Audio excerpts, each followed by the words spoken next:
सारनाथ के नीचे अब मिलेगा आपको मुगल वही जिसका नाम अभी पंडित दीनदयाल उपाध्याय। ये बहुत ही बड़ा रेलवे जंक्शन है, बहुत बड़ा क्या है, रेलवे जंक्शन, रेलवे जंक्शन है। अब ये रेलवे जंक्शन मजबूरी में बन गया, कैसे समझिए ध्यान से।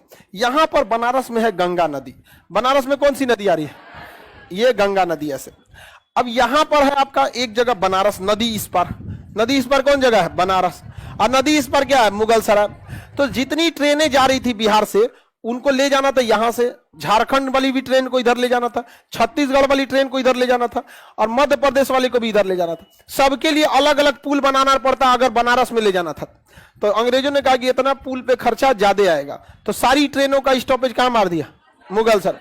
अब मुगल सराय से ही क्या कर देता है, डाइवर्ट कर देता है, और अब फिर एक पुल से कहां ले जाता है, बनारस।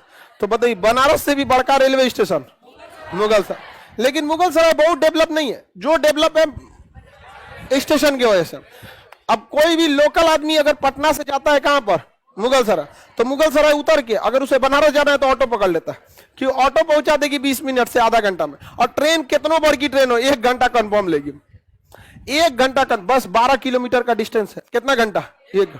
इतनी पटरी है उसमें, बाप रे, जलेबी खिल ऐसे लगेगा ट्रेन कैसे ले जा रहे हैं आप, धीरे धीरे धीरे धीरे, एकदम टेम्पू की स्पीड से भी धीमा ले जाता है, लगता है पैदल चल रहा है आदमी, इतनी रेलवे स्टेशन है। तो मेरे रीजन तो समझ में आ गया ना। हालांकि अगर वो चाहते तो कहां बना सकते थे, बनारस, लेकिन बनारस वही है। अब जैसे आप खुद से सोचिए, हाजीपुर जंक्शन बना दिया गया, पटना का ही नहीं बनाया। अब भैया हाजीपुर से क्रॉस करने के लिए बड़का पुल बनाना पड़ता ट्रेन का, जो टेक्नोलॉजी ही नहीं थी उस समय, इतने बड़े गंगा नदी पे ट्रेन चलाने की टेक्नोलॉजी नहीं थी। तो पटना से, बस पटना से हाजीपुर डिस्टेंस कौन सी नदी का है, आप नदी इस पार है तो पटना, उस पार है तो हाजीपुर। ट्रेन कहां तक आती है, हाजीपुर। पटना आती है, नहीं आती है, नहीं आती। बाद में बना एक पहलेजा घाट, तब ट्रेन उधर से घूम के दूसरे घाट से पटना आती है, 1-2 ट्रेन में चलती है। पाटलिपुत्र से ज्यादा ट्रेन कहां है, 2-4 गो है, और दूरी भी उल्ट पटांग है, ज्यादा है। आप समझ में आ गया कि नहीं आ गया।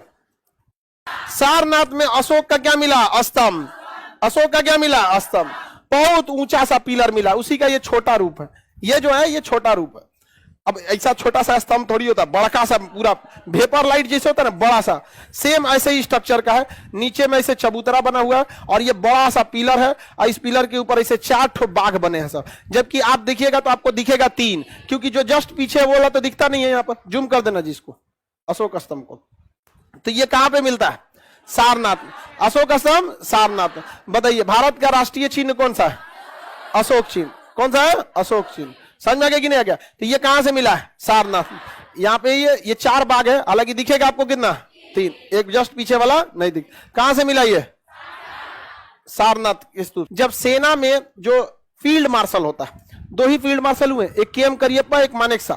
जो फील्ड मार्शल होता है उसे ये मतलब आपको ये जो स्टिक होती है, जो स्टिक, वो स्टिक ना देके क्या दिया जाता है, अशोक स्तंभ दिया जाता है, अशोक स्तंभ। और जब भी कोई भी सेना अधिकारी को दिखेगा तो वो अपने कैन को पकड़ के क्या करता है, ऐसे सैल्यूट करता है, छोड़ देता है, फिर इसे पकड़ लेता है स्टिक को। लेकिन जब फील्ड मार्शल बनता है तो सैल्यूट ऐसे नहीं करता है, उसके हाथ में क्या रहता है, अशोक स्तंभ। जब भी कोई सैल्यूट करेगा तो हाथ से सैल्यूट नहीं करता, इससे करता है। जो फील्ड मार्शल मानेकशॉ से कोई सैल्यूट करता था तो ऐसे करते थे वो, अशोक स्तंभ को। ये उनका मतलब जो फील्ड मार्शल होते हैं उनका सैल्यूट का तरीका होता है। बाकी सब लोग अपना केन पकड़ के और क्या करते हैं, स्टिक मिलता है, केन बोलते हैं उसको, ऐसे सैल्यूट करते हैं। और फील्ड मार्शल स्टिक पूरा क्या मिलता है, अशोक स्तंभ, उनको सैल्यूट करेंगे तो इस तरह से सैल्यूट करेंगे। तो ये कहां से मिला, सारनाथ।